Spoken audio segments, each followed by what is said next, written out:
Es un privilegio para mí poder participar, a pesar de que no sea la hora del café en España. A ver si algún día tengo la oportunidad de estar en Venezuela cuando se haga y compartir también el café con vosotros. De hecho, es un privilegio y gracias a, no digo la pandemia, pero sí en parte que nos podamos contactar vía Zoom. Mm, Me vais a permitir que vaya a compartir la pantalla. Yo creo que ya la estáis viendo.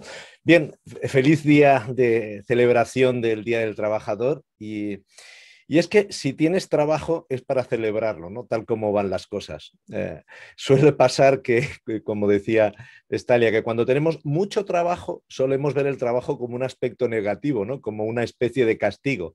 Pero cuando es escaso, nos parece una bendición, ¿no? Bien, tenéis en la pantalla el tema de hoy. Solo una aclaración. Cuando menciono Job, no me refiero al Steve Jobs, aunque podía hacerlo porque tiene algunos ejemplos de buena gestión, ¿no?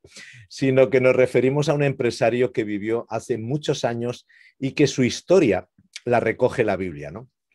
Ahora, hablar de crisis y de éxito empresarial parece una incongruencia, pero precisamente las dos se necesitan.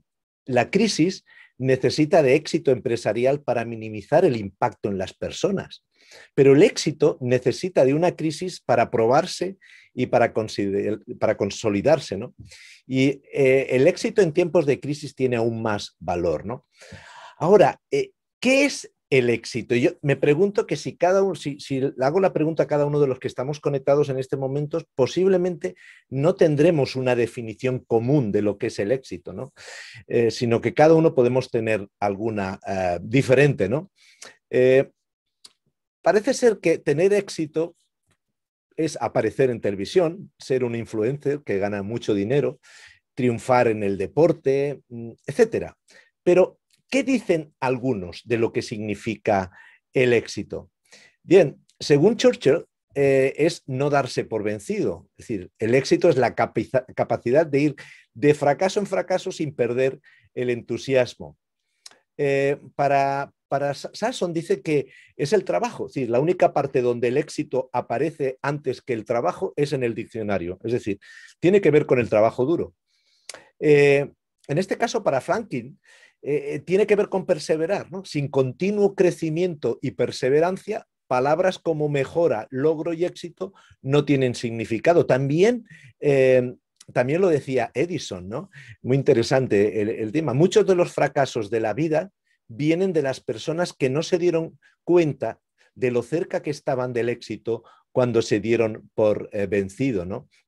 En este caso, Miguel Vicente, que es presidente y cofundador de Antai Ventura Builder, y fue el artífice del éxito de empresas como Wallapop y Globo, y entre otras, destaca que el fracaso es la clave del emprendimiento. De hecho, el emprendedor fracasa cada día en muchas cosas, en estrategia, en marketing, etcétera.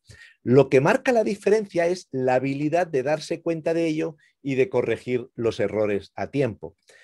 Fijaros lo que dice Henry Ford, que tiene que ver con trabajar en equipo, ¿no? Reunirse es un comienzo, mantenerse juntos es un progreso, trabajar unidos es el éxito, ¿no? En algunos casos, como en este caso Confucio, tiene que ver con la preparación, tiene que ver con formarse, ¿no? El éxito depende de la preparación previa y sin ella seguro se llega al fracaso. Para Brinkley es interesante, es aprovechar fracasos ajenos, ¿no? Un hombre exitoso es el que es capaz de construir algo con los ladrillos que otros han tirado.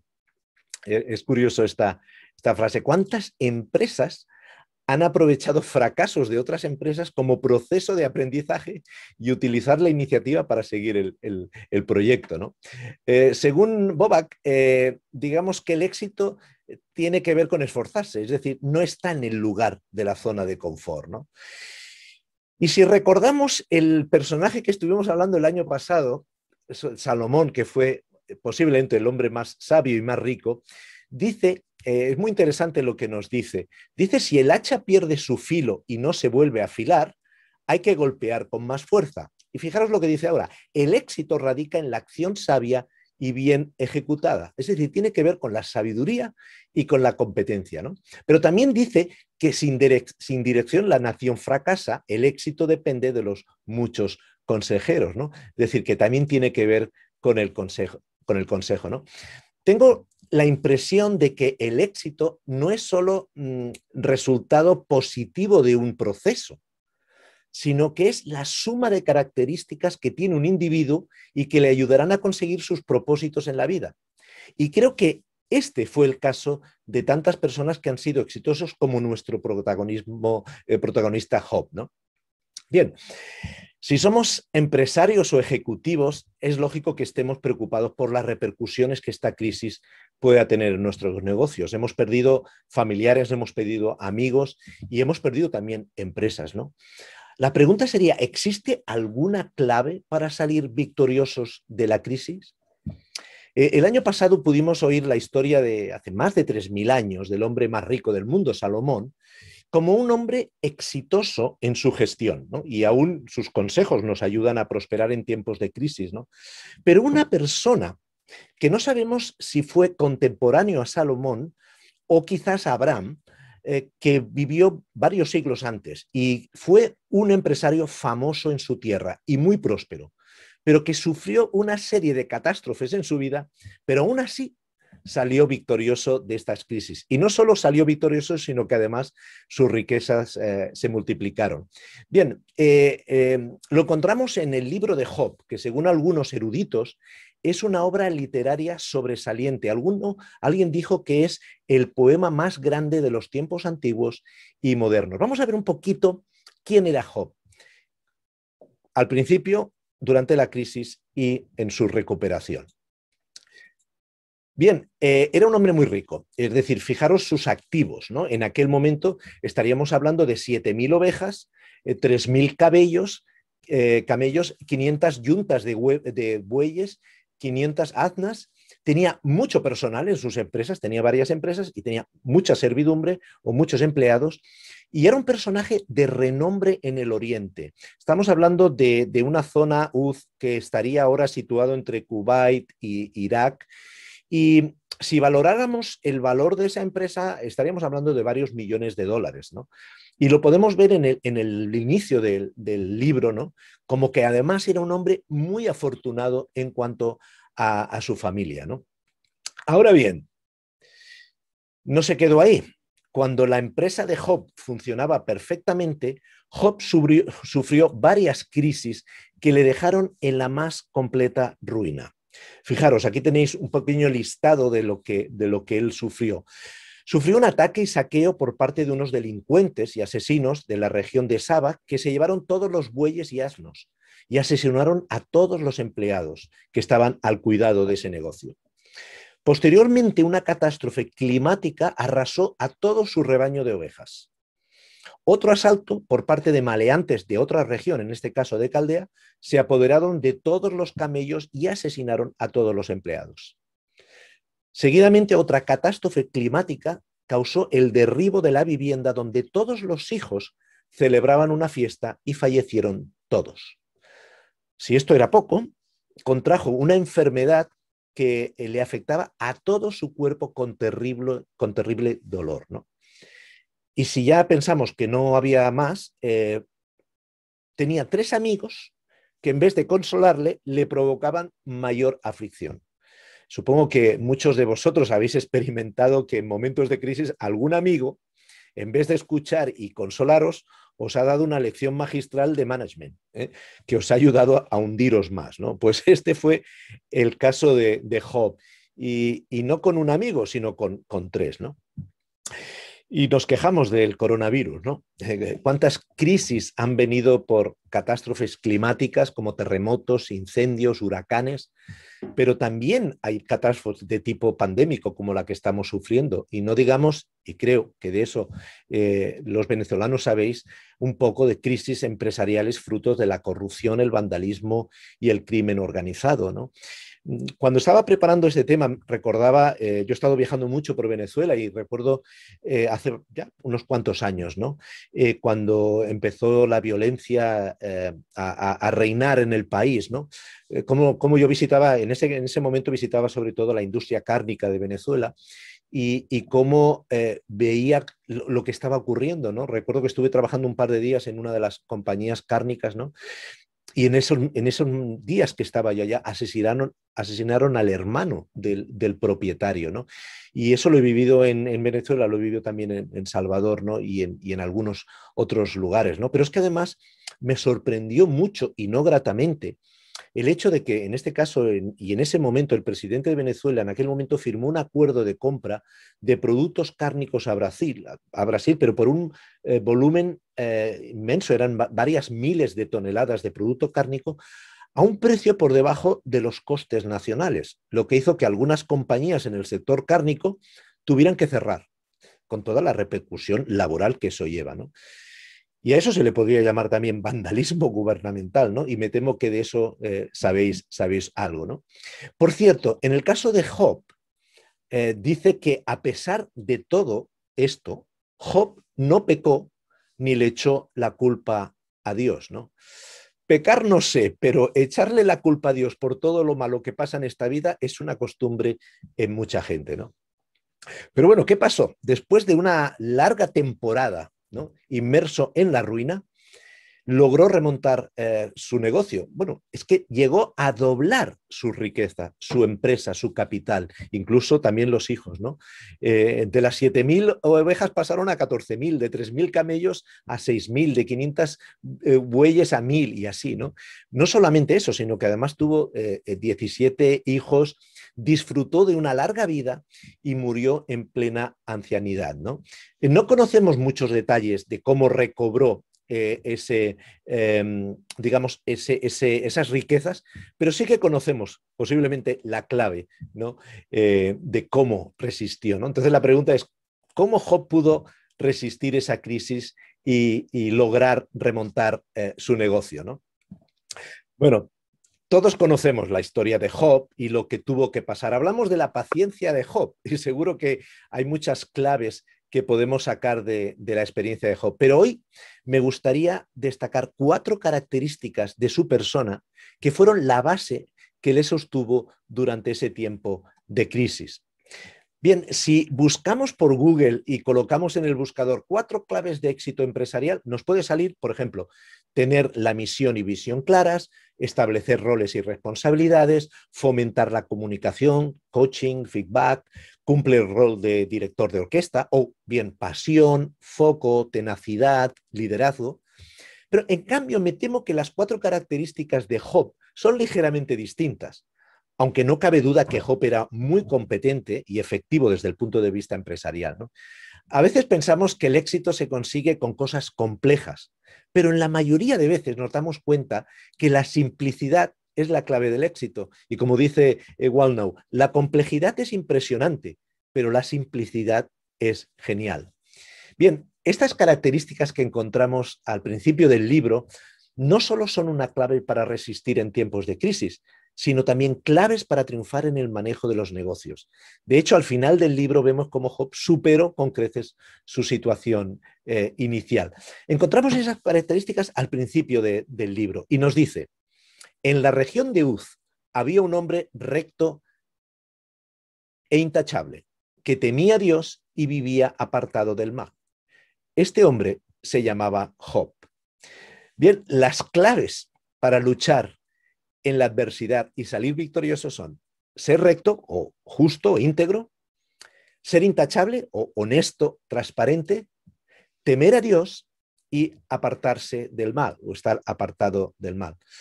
Podemos observar que ser íntegro, recto y temer a Dios, ser temeroso de Dios, tiene que ver más con el ser de la persona, con la vida interior, ¿no? Y en cambio ser intachable, honesto y vivir apartado del mal tiene más que ver con lo que hacemos, con lo que otros ven de nosotros. Y es que una cosa es consecuencia de la otra. Si somos rectos, si somos justos, si somos íntegros en nuestra forma de ser, en nuestra forma de pensar, Los demás lo verán reflejado en que somos intachables, que somos honestos, que decimos la verdad, somos transparentes, no tenemos doble moralidad, ¿no? Cumplimos con nuestras obligaciones morales, fiscales y sociales. Por otro lado, si somos personas que honramos a Dios, eso lo verán las demás personas porque vivimos una vida ética y moral. Evitamos zonas de riesgo, evitamos provocar conflictos que llevan a la destrucción, ¿no? Vamos a ver a continuación algunos aspectos, ¿no?, de estas características enfocadas a los empresarios, a los ejecutivos, a los profesionales en gestión y que nos puede ayudar a superar tiempos de crisis como los que estamos viviendo actualmente. Vamos a empezar con ser rectos, con ser íntegros, ¿no? Recto no significa infalible o santo, sin ningún pecado, ¿no? Habla de una pureza interior, ¿no? Y sobre todo cuando nos referimos en este caso a Job, es una pureza interior ante Dios, ¿no? Habla de una condición interna, habla del ser, ¿no? Centrarse en el ser es mucho más importante que centrarse en el hacer, ¿no?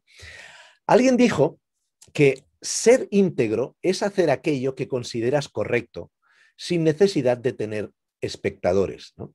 Es decir, es algo que no se interpreta, sino que se vive, ¿no? Graciela Bárbulo apuntó de que lo que no es íntegro en nosotros nos devora. Fijaros lo que dice Víctor Hugo. Ser bueno es fácil, lo difícil es ser justo, ¿no? Es decir, alcanzar la justicia es más difícil que la bondad, ¿no? En la actualidad hay compañías, y en este caso es un banco de origen español, ¿no?, que son de renombre mundial, que instan a sus ejecutivos a actuar con integridad, porque esa es la clave de éxito en el futuro. Y es que donde la corrupción aparece en la prensa constantemente, necesitamos ver empresas que actúan de manera honesta, responsable, con integridad, ¿no? Ojalá esta fuera la tónica en la política, ¿no?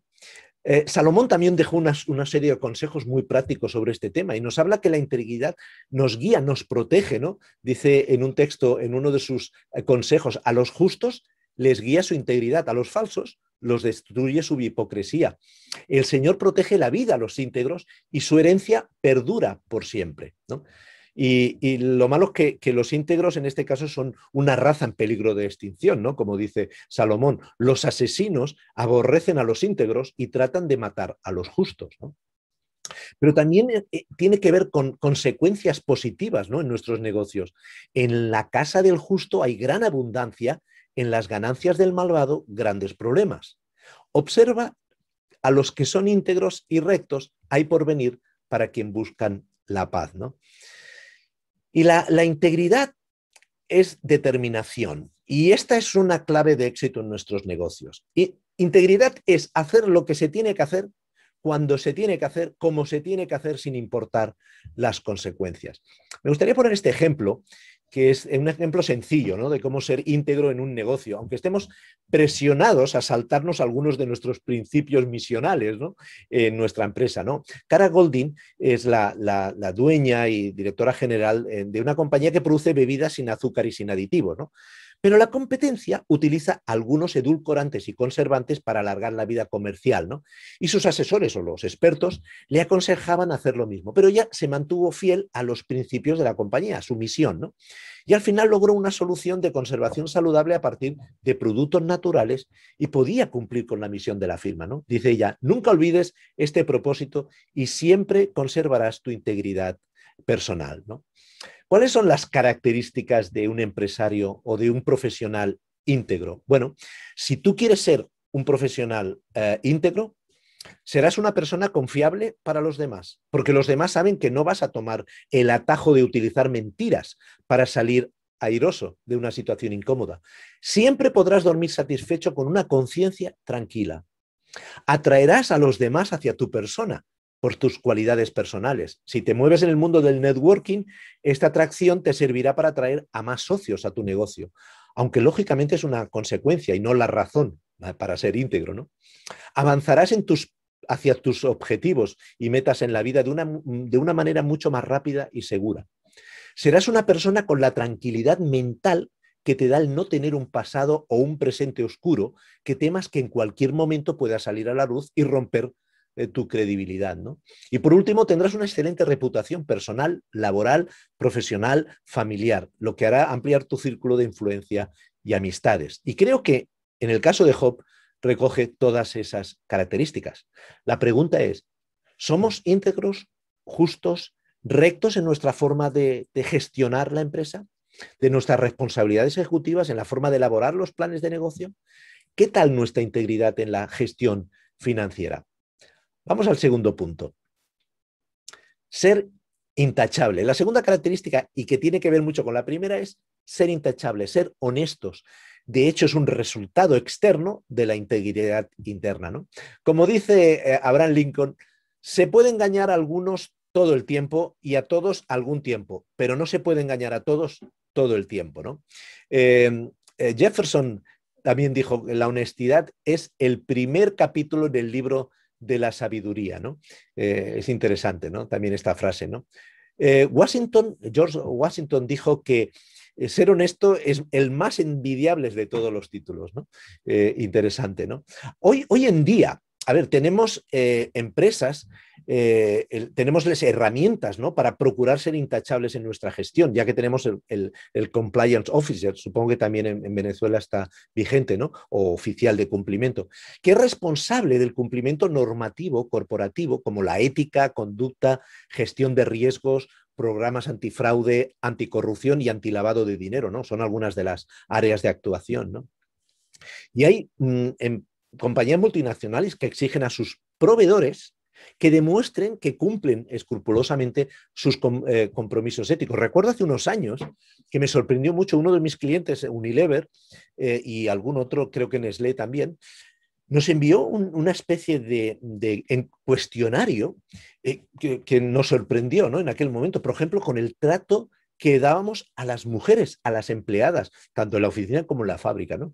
Además de temas que tenían que ver con la gestión medioambiental. En estos momentos hay herramientas, ¿no? Para que podamos ser íntegros también en nuestra función empresarial. Me gustan algunos ejemplos del deporte, ¿no? Y yo, con que soy del Barcelona, para compensarlo también tengo uno del Real Madrid, ¿no? Pero son dos ejemplos de deportistas que han sido intachables, ¿no? Vemos a Andrés Iniesta, en estos momentos está jugando en Japón, ¿no? Que en su larga carrera como jugador nunca ha sido expulsado, ¿no? En ningún partido, ¿no? Realmente eso es un ejemplo, ¿no? Un profesional de la altura de Iniesta. Pero tenemos a Raúl también González, gran jugador y que ha pasado toda su carrera en el Real Madrid. Nunca vio una tarjeta roja en su carrera, ¿no? Entonces son ejemplos que también tenemos en el deporte de personas que han intentado ser intachables, que han sido ser honestos, ¿no? Transparentes, ¿no? ¿Qué nos dice Salomón? Bueno, Salomón nos dice que más vale ser pobre e intachable que necio y embustero. Yo además añado que si además eres rico y intachable, mejor que mejor, ¿no? También dice que en este caso lo dice Job, muy interesante, ¿no? Lo que nos dice Job, que ser intachable es una clave para poder ser ejemplo también a otros, ¿no? Por lo que nosotros decimos, ¿no?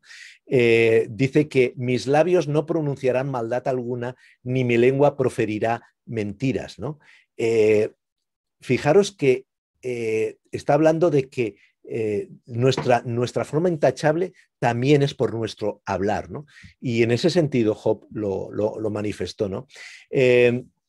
En el segundo ejemplo de Salomón, justo es quien lleva una vida sin mancha, dichosos los ojos que sigan su ejemplo.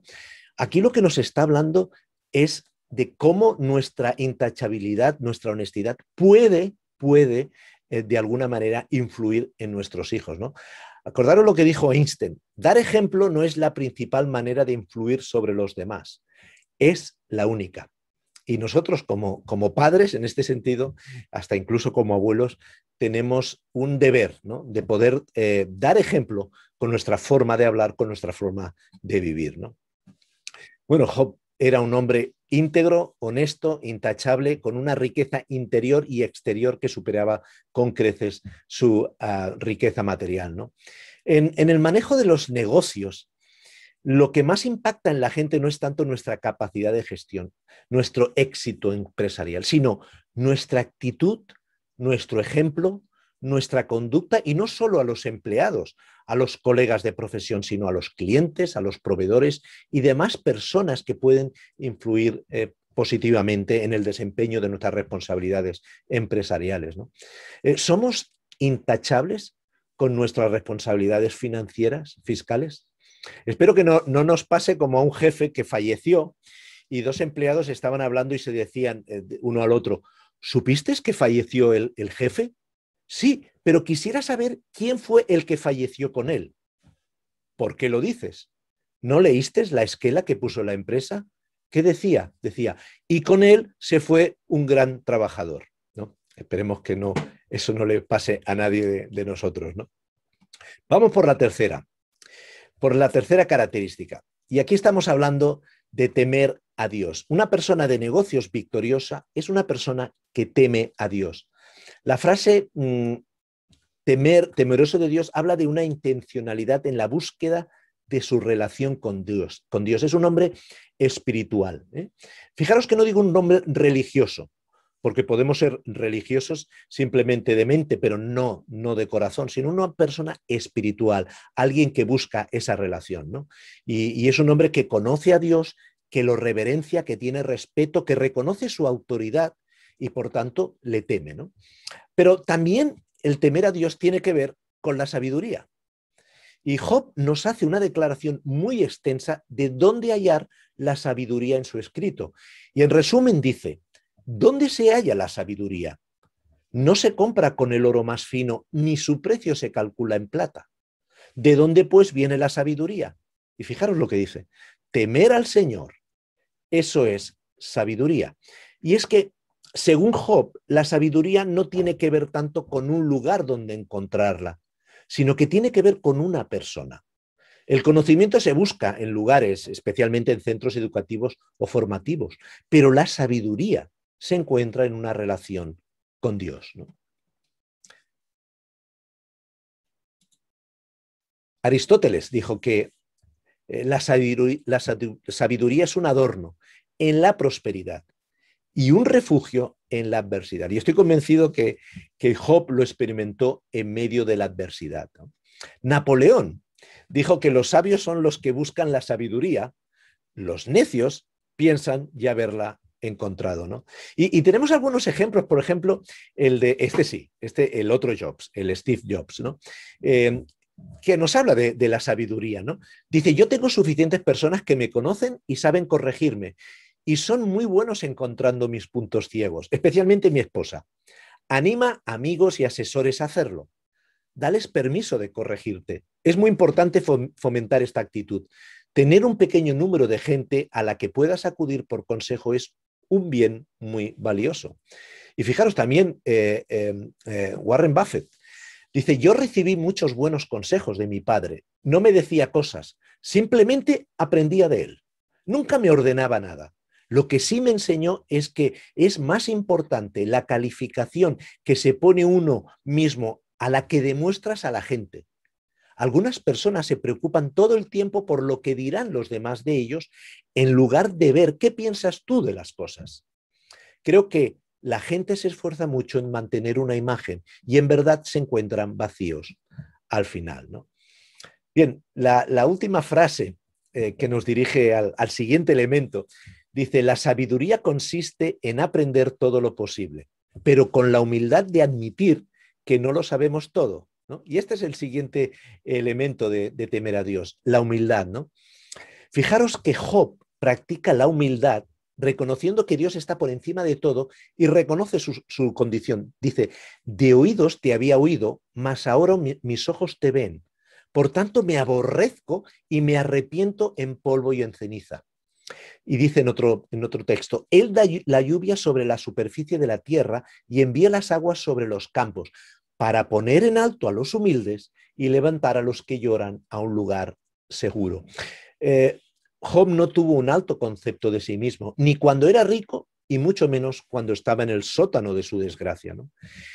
Y es que en los negocios la humildad es una característica clave para triunfar, para reconocer nuestra debilidad, ¿no? Y por lo tanto pedir consejo, como hay un filósofo chino, saber que no se sabe, eso es humildad.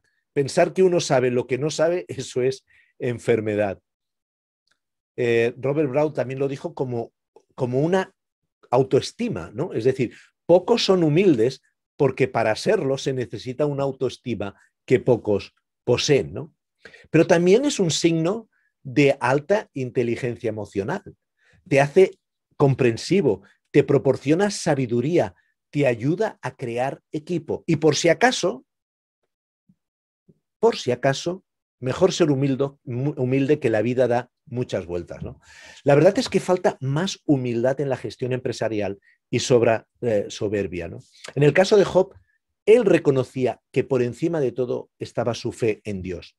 No importa cuál sea nuestra posición en la empresa, ya seamos accionistas, gestores o empleados, siempre deberíamos considerar que por encima de nosotros hay alguien al quien tenemos que rendir cuentas. Y esa puede ser una clave para salir victoriosos. Por último, Salomón nos dice que el hombre que teme al Señor vive apartado del mal.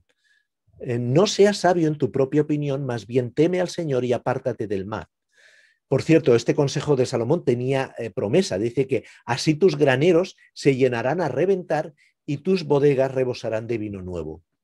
La verdad es que durante mi larga carrera de gestión he vivido experiencias increíbles en este sentido. Siempre he intentado tener en cuenta el temor a Dios antes de caer en la tentación de pensar que los éxitos en los negocios son debidos a mi propia sabiduría. Ante todo, he sabido que es Dios quien me da la oportunidad de gestionar y de ser un fiel y buen siervo. Pero también he sido consciente de que Dios me lo puede quitar de un plumazo. Y esto nos lleva a la última característica, que es vivir apartado del mal. Dice Job, apartarse del mal, eso es discernimiento. Una persona que se aparta activamente de situaciones y circunstancias peligrosas, que escoge lo mejor que le conviene al negocio antes que a sus deseos personales, es una persona que puede ser exitosa en momento de crisis. Ahora, ¿de quién te dejas aconsejar? ¿Por hacer negocios fructíferos cruzas a menudo la línea roja? La verdad es que podría contar alguna experiencia, ¿no?, de estar en situaciones o lugares poco aconsejables para un hijo de Dios y tener que tomar decisiones difíciles que podrían poner en riesgo algún negocio, pero ser determinante en cuanto a mis principios morales y éticos y salir victorioso. Pero bueno, como estamos todavía en horario infantil, no voy a contar en detalles, ¿no? Pero realmente es así. Recuerdo en uno de mis viajes y hablando con algunos de mis compañeros de negocio, me decían, hombre, tú, Moisés, con lo que viajas, 80 países, 5 continentes cada año, seguramente, y pasando tantas noches como pasas en hoteles, seguro que me habría encontrado con muchas ocasiones de pasar la noche con alguna mujer. Y me decían que después de cenar en los bares de los hoteles surgen posibilidades de seguir tomando, pero ya no en el bar, sino en la habitación del hotel y acompañado, ¿no? Y mi respuesta fue que yo no me había encontrado nunca en esa disyuntiva, porque después de cenar iba directamente a la habitación a hablar con mi esposa por FaceTime o por WhatsApp, ¿no? Y les dije que nunca me había encontrado en esa situación y se extrañaban. Bueno, y me dirían ellos que sí, que después se iban a tomar copas y que muchas veces coincidían con mujeres, ¿no? Bien, yo ya les dije cuál era la situación. Yo no iba a buscar el riesgo. Es decir, no hay mejor remedio para no caer en la tentación que no estar presente donde está la tentación. Y si por necesidades del guión, es decir, porque estamos en una cena de negocios y la cosa deriva a lugares donde podemos poner en peligro nuestra integridad, debemos tomar medidas, aunque a veces podamos poner en riesgo nuestros negocios. Bien, hay métodos, hay los principios del código ético, ¿no? Podemos disponer de códigos éticos a nivel empresarial que delimiten las fronteras que no debemos traspasar y que es conveniente utilizarlos en nuestra empresa, ya sea esta grande o pequeño. Hay un reportaje que vi, me gustó mucho, del observador laboral en América Latina, más concretamente en México, donde se veían los elementos, ¿no?, que deben de cumplir las empresas o los profesionales para mostrar una ética laboral impecable, ¿no? Y esto era de acuerdo a la revista Entrepreneur. Y aquí habían siete características. El primero es profesionalismo. Es decir, ser profesional lo incluye todo, desde cómo te vistes y te presentas ante los demás hasta la forma en que tratas a la gente. El respeto. Aunque te encuentres bajo presión, no pierdas la gracia, sin importar qué tal cercano esté el plazo de entrega o qué tan calientes estén los ánimos. Siempre mantente calmado y diplomático, ya sea que estés tratando con un cliente, en una reunión con un colaborador o con un compañero de trabajo. Haz lo posible por respetar las opiniones de los demás. La fiabilidad. Cumple siempre tu palabra. Llega a las citas a tiempo, preparado, y entrega tu trabajo en tiempo y en forma. Haz que tu reputación sea siempre de alguien confiable, ¿no?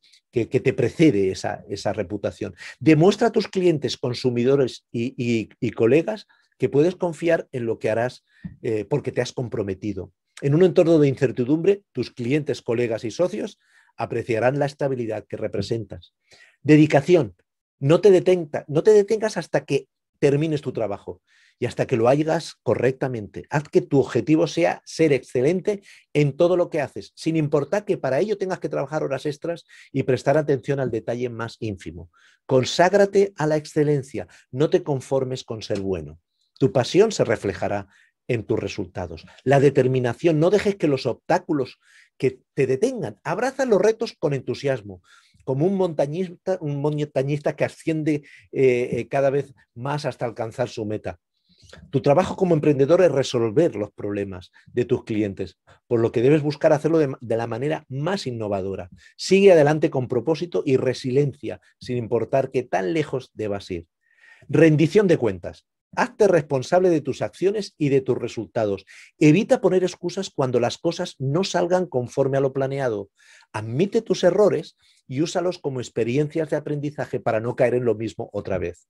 Asimismo, espera que tus empleados cumplan con las mismas expectativas. Apoya a quienes aceptan su responsabilidad en lugar de culpar a los demás. Y por último, la humildad. Reconoce las contribuciones de todos, dale crédito por sus logros, muestra gratitud con los colegas que trabajan duro y aprecia a tus clientes leales. Mantente abierto a aprender de los demás, ¿no?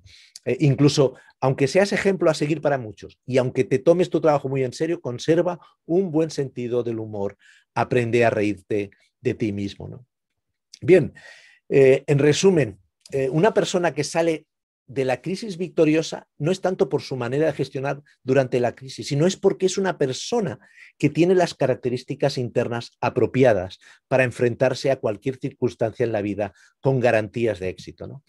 Integridad, temor a Dios, honestidad, alejarse del mal, las mejores armas para salir victoriosos de cualquier crisis. Curiosamente, Job no tenía ninguna expectativa en recuperarse de la crisis, y menos aún de doblar su riqueza. Dicho de otra manera, Job puso el foco en su actitud, en mantener su integridad. Como resultado de ello, le llevó a gestionar una empresa de mayor envergadura. Espero que estas 4 características del emprendedor, en este caso empresario Job, nos ayude a reflexionar en aquellas áreas de nuestra vida que sí podemos controlarlas perfectamente, ¿no? Que están en nuestras manos tomar decisiones para mejorar y que con toda seguridad nos proporciona una coraza, una defensa para poder salir victoriosos de cualquier crisis. Muchas gracias.